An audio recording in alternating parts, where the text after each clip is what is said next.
Hello students, welcome to Infinity Learn by Sri Chaitanya Educational Institution and my name is Akshay Arora. In this video, I'll be explaining you to solve the questions of the chapter determinants with the help of short tricks. So basically the short trick that I would be suggesting you in this video will actually take around seconds, that is 20 or 30 seconds to get the question solved for the chapter determinants. हर साल determinant का एक question आपको जरूर देखने को मिलेगा और अगर ये शॉर्ट ट्रिक आप लगाओगे जेई मेंस के क्वेश्चंस में तो आपको वो 20 से 30 सेकंड्स में क्वेश्चन कंप्लीट करने को मिल जाएगा. So let us start with the type of the questions and the short tricks that we can use here for solving a question from the chapter determinant. So let us talk about the question which have been asked in JEE mains 2021 17th of March shift 2. अब उस question इस JEE mains में पूछा गया question है. एक question आपके सामने लिखा हुआ है और इस क्वेश्चन को हम कॉन्सेप्ट का नहीं यूज में नहीं लेंगे, हम एक शॉर्ट ट्रिक का यूज में लेंगे and we'll be able to get the final answer. अगर आप इस क्वेश्चन को देखेंगे, कॉन्सेप्चुअली समझने की कोशिश करेंगे तो लगभग आपका 2 या 3 मिनट का टाइम लगेगा, लेकिन जब आप इसमें शॉर्ट ट्रिक लगाएंगे तो आपको विद इन अ मिनट इसका आंसर मिल जाएगा. देखिए कैसे. If X Y Z are in AP with a common difference d, x is not equals to 3d, मतलब जो भी आप x assume करोगे वो 3d के बराबर नहीं होना चाहिए जहां पे d common difference है. Then the determinant of this matrix is 0 and the value of k square is what? 4 option दिए हुए हैं, इनमें से एक आंसर. अब आपको क्या करना होगा, जैसे मान लो आपने एपी पढ़ा तो आपने AP X Y Z is equals to AP है तो मतलब 2y is equals to X plus Z लिख दिया और फिर आप y की वैल्यू यहां पे सब्स्टिट्यूट करने लगे, या फिर आपने एलिमेंट्री ऑपरेशंस ऐसे लगाए कि आपको 2y माइनस एक्स माइनस जी मिल जाए और फिर आप ताकि उसकी वैल्यू को 0 लिख सकें. लेकिन ये बहुत लंबा प्रोसेस हो गया. आपको एक शॉर्ट ट्रिक देता हूं. अगर यहां पे बोला गया है कि एक्स वाई जी एपी के अंदर है तो आप अपनी मर्जी से यहां पे 1 2 3 अज्यूम कर लें और ये जरूर चेक कर लें कि x की वैल्यू 3d तो नहीं हो रही है. मतलब हमारे जो 1 की वैल्यू है वो 3 टाइम्स द कॉमन डिफरेंस. क्या 1 3 के बराबर तो नहीं है? क्या x 3 के बराबर तो नहीं है? नहीं है. तो इसका मतलब 1 2 3 हमने एपी में अज्यूम कर लिया. We have taken the value of x as 1, value of y as 2 and the value of z as 3. जैसे ही हमने एक्स वाई जी की वैल्यू 1 2 3 अज्यूम की, वील बी सब्स्टिट्यूटिंग हियर. यहां पे आ जाएगा 3 देन 4 रूट 2 देन 1, यहां पे आ जाएगा 4 देन 5 रूट 2 एंड देन 2 और यहां पे आ जाएगा 5 देन यहां पे आ जाएगा k एंड देन z का मतलब हो जाएगा 3. इसका डिटर्मिनेंट वैल्यू हमें दिया हुआ है 0. तो इसका मतलब हमने क्या करेंगे, अब हम इस डिटर्मिनेंट को सॉल्व करेंगे, will be able to get the value of k. अब हमसे पूछा गया है के स्क्वायर निकाल दो, तो के स्क्वायर हम निकाल के देंगे. देखो कैसे. डिटर्मिनेंट एक्सपैंड कर रहा हूं, 3 लिखा, 5 रूट 2 इंटू 3 15 रूट 2 आ गया मेरे पास एंड देन माइनस 2k आ गया मेरे पास. फिर माइनस का 4 रूट 2 ये रो छोड़ी, ये कॉलम छोड़ा, 12 माइनस 10 12 माइनस 10 यहां पे 2 आ गया. देन हमने 1 लिखा, ये रो छोड़ा, ये कॉलम छोड़ा, 4k माइनस 25 रूट 2, यहां पे लिख रहा हूं 4k माइनस 25 रूट 2 और इज इक्वल्स टू 0 लगा रहा हूं. अब आप ध्यान से सुनो, 3 इंटू 15 क्या हो जाएगा 45 रूट 2. 45 रूट 2 में से 25 रूट 2 जाएगा, क्या बचेगा 20 रूट 2. सो डायरेक्टली मैं यहां लिख रहा हूं 20 रूट 2. अब देखो यहां पे क्या आएगा, 3 into minus 2k minus 6k और यहां पे हमारे पास है प्लस का 4k तो माइनस का 2k हो जाएगा. अच्छा एक चीज और है यहां पे कि माइनस का 8 रूट 2 और है तो 20 रूट 2 माइनस 8 रूट 2 मतलब बन जाएगा 12 रूट 2. तो देखो यहां पे अब डायरेक्टली हमने 12 रूट 2 लिख दिया इज इक्वल्स टू यहां पे है हमारे पास 0. मतलब अगर मैं 2k को उधर लेके जाऊंगा तो 2k की वैल्यू 12 रूट 2 और k की वैल्यू किसके बराबर आ जाएगी 6 रूट 2. अगर k की वैल्यू हमारी 6 रूट 2 के बराबर आ गई है तो k स्क्वायर किसके बराबर 72 के बराबर. क्या 72 इनमें से कोई ऑप्शन में आंसर दिया हुआ? Yes, A option will be the final answer. क्या आप सभी बच्चों को समझ में आ गया with the help of this short trick? देखो with the help of this short trick हमने बहुत ही कम समय में इस क्वेश्चन को कंप्लीट कर लिया है and we got the answer as the A option. अगर आप कॉन्सेप्चुअली करेंगे तब भी आपके 3-4 मिनट का टाइम लगेगा और आंसर तो आपको तब भी यही मिलने वाला है.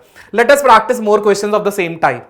एक क्वेश्चन आया था हमारा जेईई मेंस 2021 26 ऑफ फरवरी शिफ्ट 1 में. अब इस क्वेश्चन में अगर आप देखो the value of this determinant is among the 4 options क्या होनी चाहिए. अब बच्चे होंगे अगर इस क्वेश्चन को देखेंगे एग्जाम ड्यूरेशन में तो यहां पे प्रॉपर्टीज ऑफ डिटर्मिनेंट लगाने की कोशिश करेंगे और फिर आंसर मैच कराएंगे. लेकिन आपको क्या करना है, आपको ये जो है ना इस पर्टिकुलर डिटर्मिनेंट की वैल्यू इन चारों में से कोई ना कोई एक है तो मतलब ये डिटर्मिनेंट आइडेंटिटी है, हर वैल्यू ऑफ ए को सेटिस्फाई करेगी क्योंकि ए के ऊपर कोई भी कंडीशन नहीं दी हुई है। तो हम क्या करते हैं, सबसे बेस्ट अप्रोच यूज में ले लेते हैं। यहां पे हम क्या करेंगे, सबसे पहला तरीका तो ये देख लो आप कि कोई ऐसा ए है क्या जो तीनों के तीनों, एक ऐसा फैक्टर जो तीनों के अंदर आ रहा हो, नहीं, एक ऐसा फैक्टर कोई भी तीनों के अंदर आ रहा हो नहीं है।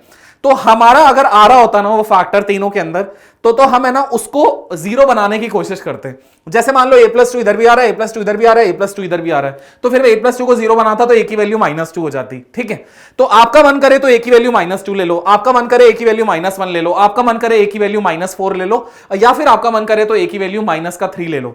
अगर मेरा मन है तो मैं a की वैल्यू 0 भी ले सकता हूं। जैसे ही मैं 0 लूंगा तो हमारे पास एक डिटर्मिनेंट बन जाएगा 1 × 2, दैट इज 2। यहां पे गलती से 3 लिख दिया, लेकिन ये होगा 2। 1 × 2 2, फिर यहां पे 2 × 3 6, फिर यहां पे 3 × 4 ये बन गया 12। अच्छा, ये हमारे पास 2 3 4, यहां पे 1 1 1। इस डिटर्मिनेंट को सॉल्व करेंगे, will be able to get the answer. देखो सॉल्व करते हैं। 2 टाइम्स 3 - 4 - 1, देन -2 टाइम्स 6 - 12 माइनस का 6, एंड देन +1 टाइम्स 24 - 36 मतलब माइनस का 12। अब इसको और सिंप्लीफाई करते हैं, -2, then it will be +12 and then it will be -12। दोनों कट गए, रिजल्ट आ गया -2। -2 किसी ऑप्शन में दिया हुआ है क्या? चेक कर लो, किसी और ऑप्शन में -2 बन रहा है ए की वैल्यू 0 डालने से? नहीं बन रहा। अगर ऐसा होता ना दो ऑप्शन में ए की वैल्यू 0 डालने से -2 बन रहा है, तो फिर उन दोनों में से कोई ना कोई एक कंफर्म करना पड़ता। लेकिन सब में जब ए 0 डाला तो -2 कभी नहीं बन रहा था, इस वजह से -2 A option will be the final answer. क्या आप सभी को समझ में आया how we got the answer? I hope यहां तक आपको क्लैरिटी मिल गई। सोचो अगर वो बन रहा होता, किसी दो ऑप्शन में -2 बन रहा होता, फिर आप एक डिफरेंट ए कंसीडर करते, जैसे ए की वैल्यू -1 कंसीडर कर लेते, -2 कंसीडर कर लेते, -3 कंसीडर कर लेते और फिर सॉल्व करते। आई होप कम समय लगेगा इस ट्रिक से सॉल्व करोगे तो। चलो अगला क्वेश्चन है जेईई मेंस 2021 25 फरवरी शिफ्ट 1। क्वेश्चन देखने में बहुत खतरनाक है, लेकिन जब क्वेश्चन को हम सॉल्व करेंगे तो देखना चुटकियों में with in 5 seconds I will be giving you the solution of this question. देखो क्या करना होगा, ए मैट्रिक्स दी हुई है, I2 + a I2 - a, इस पूरे का इनवर्स, इन दोनों को मल्टीप्लाई कर रहे हो और रिजल्ट आ रहा है एक मैट्रिक्स के बराबर जिसका ऑर्डर है 2 × 2। इस मैट्रिक्स के अंदर स्मॉल ए और स्मॉल बी दे रखे हैं। आपको क्या करना है, 13 टाइम्स a² + b² की वैल्यू निकालनी है। अगर पहले आपको स्मॉल ए और स्मॉल बी पता लग जाए तब आप इधर वैल्यू डाल दोगे और फिर 13 टाइम्स a² + b² की वैल्यू इजीली निकाल लोगे। लेकिन देखो कितना टफ होगा। आइडेंटिटी मैट्रिक्स में a ऐड करो, आइडेंटिटी मैट्रिक्स में a सबट्रैक्ट करो, इस दूसरी वाली मैट्रिक्स का इनवर्स निकालो और फिर इसको इससे कंपेयर करो, a और b की वैल्यू पता लगाओ। मैं आपको एक बेस्ट ट्रिक देता हूं इसके अंदर। देखो ये भी एक आइडेंटिटी है, ये a है ना, और ये जो पर्टिकुलर एक्सप्रेशन है वो हर पर्टिकुलर स्मॉल ए और स्मॉल बी को सैटिस्फाई कर रहा है। हर कैपिटल ए मैट्रिक्स के लिए ये पर्टिकुलर एक्सप्रेशन सैटिस्फाई कर रहा है। तो यहां पे हमें क्या करना होगा, we just need to substitute the value of theta as 0। हम यहां पे थीटा की वैल्यू 0 डाल देंगे। फायदा क्या मिलेगा, थीटा की वैल्यू 0 डालते ही 10 0 0 हो गया, पूरी की पूरी मैट्रिक्स नल मैट्रिक्स बन गई। आई में नल मैट्रिक्स ऐड करो, आई में नल मैट्रिक्स सबट्रैक्ट करो, आई का इनवर्स निकालो, आई इंटू आई करो, आई। इसका मतलब ये वाली जो मैट्रिक्स है ना वो आइडेंटिटी मैट्रिक्स के बराबर हो गई। तो इसका मतलब ये हुआ अगर कोई भी मैट्रिक्स आइडेंटिटी मैट्रिक्स के बराबर हो गई तो ए की वैल्यू तो 1 लिख दोगे कंपेयर करके, क्योंकि ये वाला तो है 1, और बी की वैल्यू लिख दोगे 0। तो ए और बी की वैल्यू जब 1 और 0 आ गई और इधर डालोगे आप तो 1² + 0² निकालना बहुत आसान हो गया ना बच्चों। तो result will be equal to क्या, 13। आंसर इसका 13 आएगा। अब प्रॉपर्ली तुम सॉल्व करो तब भी 13 आएगा। अगर तुमने थीटा की वैल्यू 0 डाल दी और इसको सॉल्व करा तब भी 13। Within 5 seconds you will be able to get the answer of this question. Mains का क्वेश्चन है। आई होप आपको ये ट्रिक समझ में आ गई होगी। अगले क्वेश्चन पे ये आया हुआ है क्वेश्चन जेईई मेंस 2025 सितंबर और शिफ्ट 2 में आया हुआ है। देखो हर साल है ना जेईई मेंस की किसी ना किसी शिफ्ट में ऐसे क्वेश्चन फंसते हैं जहां पे आप डायरेक्टली सब्स्टिट्यूट करते हो और आपका आंसर मिल जाता है। लेकिन आपको खोजना होगा, दिमाग में ये रखना होगा कि अगर डिटर्मिनेंट का क्वेश्चन आता है तो ये ट्रिक लगा के मैं चेक कर लूं कुछ काम बनता है या नहीं बनता। देखो यहां पे आपको दिया हुआ है a + x और साथ में दिया हुआ है b + y और साथ में दिया हुआ है c + z + 1। कहा गया है एबीसी एक्स वाई जी नॉन जीरो, नॉन जीरो मतलब एक भी इनमें से जीरो नहीं है, डिस्टिंक्ट रियल नंबर्स, डिस्टिंक्ट होने चाहिए, ऐसा नहीं है आपने सेम कोई भी कंसीडर कर लिया, ये सारे के सारे एबीसी एक्स वाई जी 6 के 6 ये सब डिस्टिंक्ट होने चाहिए। इस डिटर्मिनेंट की वैल्यू इन चारों में से किस ऑप्शन की होगी? तो यहां पे भी कुछ ऐसा ही है कि सब्स्टिट्यूशन लगाओ। क्या करो, जैसे आपने है ना इसको अज्यूम कर लिया है सी की वैल्यू को 4 और इसको अज्यूम कर लिया है जी की वैल्यू को 3, 4 3, अब 4 और 3 वापस नहीं अज्यूम कर सकते, ये टोटल सम बन गया 8। इधर आपको सम 8 बनाना है, इधर सम 8 बनाना है, तो हमने क्या सोचा, इसको 6 और 2 से 8 बनाया जा सकता है, तो हमने क्या किया, यहां पे 6 ले लिया और यहां पे 2 ले लिया। अच्छा 8 बनाने का तरीका 4 और 4 भी होता है, 4 + 4, लेकिन 4 ऑलरेडी है तो नहीं लेना आपको। फिर आपने क्या सोचा, इसको 5 और 3 ले सकते हैं, नहीं 5 3 ऑलरेडी है तो 5 और 3 भी नहीं ले सकते हैं। अच्छा फिर आपने क्या सोचा, 8 और 0 नहीं, इसने बोला कि नॉन जीरो बनाना है। फिर आपने क्या सोचा, यहां पे जैसे आपको यहां पे सम जो बनाना था 8 बनाना था, तो 6 और 2 ऑलरेडी हम ले चुके हैं, 5 3 हम नहीं ले सकते हैं। अच्छा और क्या तरीका है कि हम एक्चुअली सम को 8 बना सकें? तो और तरीका जिसमें हम सम को 8 बना सकते हैं वो हो जाएगा हमारे पास 5 और 3, 6 और 2 ऑलरेडी हमने ले लिया है, 7 और 1, एब्सोल्युटली वेरी नाइस। तो यहां पे हमारे पास हो जाएगा 7, यहां पे हो जाएगा 1। चलो अब 7 1 6 2 4 3 ये सारी वैल्यूज हमने अज्यूम कर ली। अब वैल्यूज डालना स्टार्ट करेंगे। सबसे पहला कॉलम है एक्स वाई जी, एक्स की वैल्यू 1, वाई की वैल्यू 2, जी की वैल्यू 3, तो यहां पे आ जाएगा 1 2 3।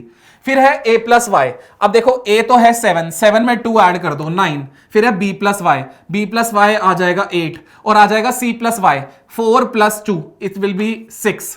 फिर आ जाएगा x plus A, x plus A में 1 एंड a इट इज 8।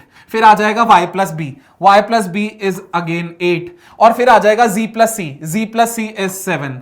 इस पूरे का डिटर्मिनेंट सॉल्व करते हैं। इस डिटर्मिनेंट को फिर कंपेयर करेंगे किस ऑप्शन से मैच करता है। चलो इस डिटर्मिनेंट को सॉल्व करते हैं 1, फिर यहां पे आ जाएगा 56 और माइनस का 8 × 6, 8 × 6 हमारे पास हो जाएगा 48। ओके तो यहां पे 56 माइनस 48, तो यहां पे हमारे पास आ जाएगा 8। आई होप यहां तक भी आपको क्लैरिटी मिल गई। फिर हमने लिया माइनस का 9, ये रो छोड़ दिया, कॉलम छोड़ दिया, 14 - 24। देखो यहां पे है 14, 7 × 2 और यहां पे है 24, तो यहां पे आ जाएगा हमारे पास माइनस का 10। आई होप ये भी आपको क्लियर हो गया। फिर आया हमारे पास प्लस का 8, प्लस का 8 हमने लिया, यहां पे 12 - 24, अब 12 - 24 करोगे तो माइनस का 12 आ जाएगा। आई होप यहां तक भी आपको क्लैरिटी मिल गई है। चलो इस यहां तक अगर आपको अच्छे से समझ में आ गया तो थोड़ा सा सिंप्लीफाई और करते हैं। 8 फिर यहां पे आ जाएगा प्लस का 90 और 12 × 8 करोगे तो 96 आ जाएगा विद अ नेगेटिव साइन। तो देखो ये 98 बना और यहां पे आ गया आपके पास 96, 98 में से 96 गया तो रिजल्ट आ गया आपके पास माइनस का प्लस का 2। ठीक है प्लस का 2। अब है ना इन चारों ऑप्शंस में से मैच करो कि प्लस का 2 किसी और ऑप्शन में बन सकता है क्या। देखो कैसे, जैसे y तो तीनों के अंदर है तो y की वैल्यू तो आपने ले ली 2। अब है ना b - a करके देखो, जैसे ही आपने b - a किया यहां पे आपके पास आ गया 6 - 7। अब 2 × 6 - 7 करने से +2 आ रहा है क्या? नहीं आ रहा। तो यहां पे फिर y × a - b करके देखो, y × a - b करके देखोगे तो यस आ रहा है आपके पास। तो इसका मतलब b option will be the final answer, y times a - b will give you the final result. I hope आप सभी को समझ में आ गया with the help of this short trick how we are able to get the answer of this question. So बच्चों ये सारी शॉर्ट ट्रिक्स बहुत इंपॉर्टेंट है डिटर्मिनेंट चैप्टर के लिए, और अगर आपको समझ में आ गए इनसे क्वेश्चंस कैसे करने हैं तो आप बहुत अच्छा फोड़ सकते हो। ठीक है, सो ऑल द बेस्ट बच्चों, जेईई की तैयारी करते रहें। और अगर तक आपने इस चैनल को सब्सक्राइब नहीं किया है तो प्लीज सब्सक्राइब कर दें। चैनल का नाम है infinity learn JEE. Thank you.